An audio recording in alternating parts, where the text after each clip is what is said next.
ka-chef, mayroon akong papaya. Gagawa ako ng papaya at tsara. Wash muna natin siya. Balatan ko na ang aking papaya. Yun nga lang, nahinog na.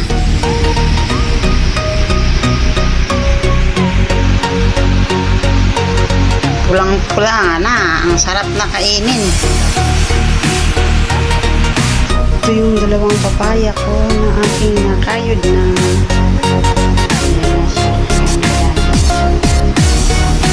Ito naman yung isa. Ang balang na. Hinog na siya. Sarap ito siya kasi manamis-namis na ito. Pula na siya. Ito na yung isang papaya. Hinog na kasi siya. Kamaniba lang. Kaya ang ganda niya tingnan. Ang sarap-sarap.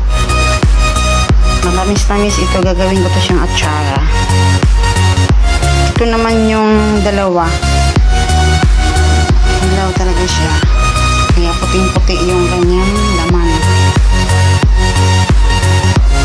Ito, gagawin ko itong atsara. Huwag ko nang lalagyan siya ng turmeric. Original kulay niya kasi mamula-mula na siya. Aking salad. Papaya salad. Atsara pala. Papaya atsara. Dito ko siya ilalagay sa jar. Ang ganda ng kulay niya.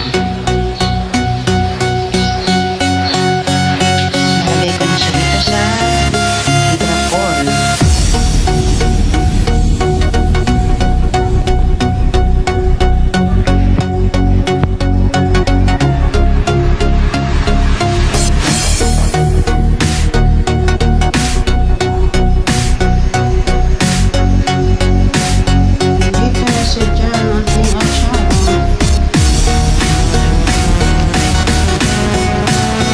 Na ang aking atsarang papaya. Yummy yummy na siya. Ito yung mayroong turmeric. Ito naman yung plain lang siya. Wala siyang kulay.